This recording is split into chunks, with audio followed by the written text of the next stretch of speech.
Hey, RosterWatch Nation, it's your friendly neighborhood Trashman here today to talk to you about some of my favorite sleepers as we go into the heaviest part of the drafting season.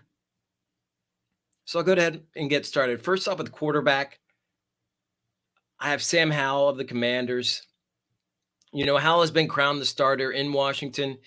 He's beaten out Jacoby Brissett. He beat him out pretty early into the offseason process and into the preseason.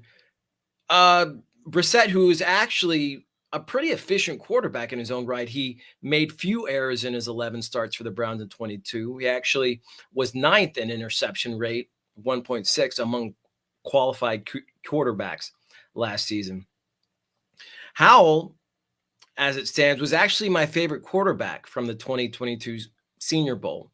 Malik Willis, led the hype train for a lot of people, but in just watching, the reps, Sam Howell was the most consistent quarterback of the bunch. He displayed a soft touch, and he displayed an unflappable demeanor.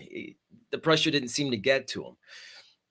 We'll also have a bevy of talented pass catchers there in Washington, including a running back in Antonio Gibson who can take Howell's dump-offs and turn them into fantasy gold, so to speak. So Sam Howell, I really like as a flyer, as a sleeper in fantasy going into drafts. Also, Khalil Herbert of the Bears at running back.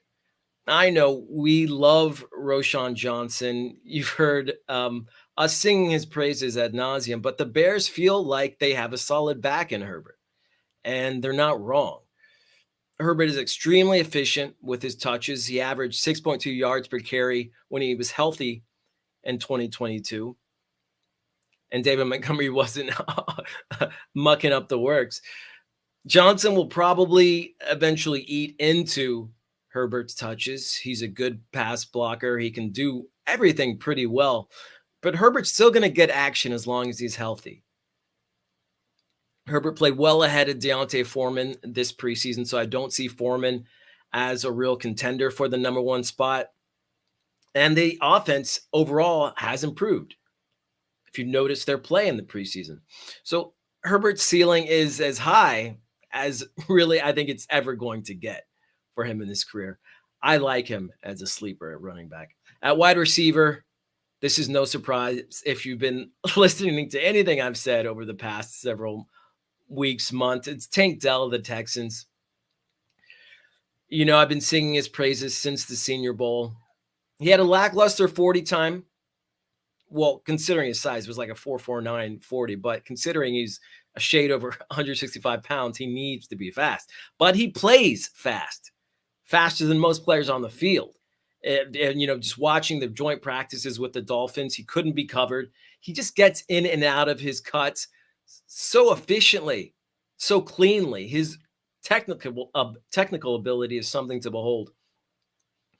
And it's not just, big plays for this guy. It's not just him getting open in the open field. It's him in the end zone, in the red zone, as a bona fide red zone target. It was all him and Dalton Schultz that CJ Stroud was throwing the ball to in red zone drills for the Texans. I think he'll lead the Texans in receiving yards and perhaps receiving touchdowns.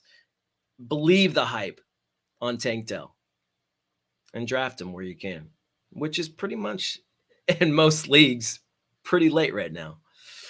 At tight end, I have Juwan Johnson of the Saints. Johnson has been a favorite target of Derek Carr throughout the offseason, throughout the preseason, which comes as no surprise to anyone familiar with Carr's, efficient but boring dink and dunk throwing style. Johnson was heavily targeted on 11-on-11s in practices this far. And he, even without Carr last season, he was an effective red zone target. He caught 7 touchdowns and 42 catches last season with much less stable quarterback play. So wait for your tight end and scoop up Johnson later. And then lastly, defense, special teams, I have the Seattle Seahawks. Seattle had a pretty dismal run defense last year. It is true, but they've added PFF's top-rated linebacker in 2022, Bobby Wagner, to the fold, back to the fold. He was a Seahawk several years ago to help shore up that run defense. Seahawks are also getting safety Jamal Adams back after he tore his quad in week 1 of 2022. So that's going to help the run and the pass, at least covering the run and the pass. You know, it also doesn't hurt that they're playing a rebuilding Cardinals team and a now lackluster Rams team this season twice each. You know, and they have rookie shutdown corner Devin Witherspoon to improve their secondary as well, which a secondary that was already kind of decent. But Witherspoon just puts him over the top, in my opinion. Seahawks make for legit streaming and defense for at least 4 of their first 6 games to start the 2023 season. So there you have it. My favorite sleepers at each position going into the heaviest part of the drafting season. So there you have it. This has been the Trashman on behalf of RosterWatch.com. You know what else you need to draft, though? It's the RosterWatch Ultimate Draft Cheat Sheet, available at RosterWatch.com. The revolutionary cheat sheet that changed fantasy football forever is the only tool you'll need this draft season. You've heard RosterWatch live from NFL training camps. Now all you have to do is follow the 3 simple rules using the RosterWatch cheat sheet. That's it. 3 rules and an expert quality draft is guaranteed. Couldn't be easier. The RosterWatch Ultimate Draft Cheat Sheet. You can't afford to draft without it. Only at RosterWatch.com.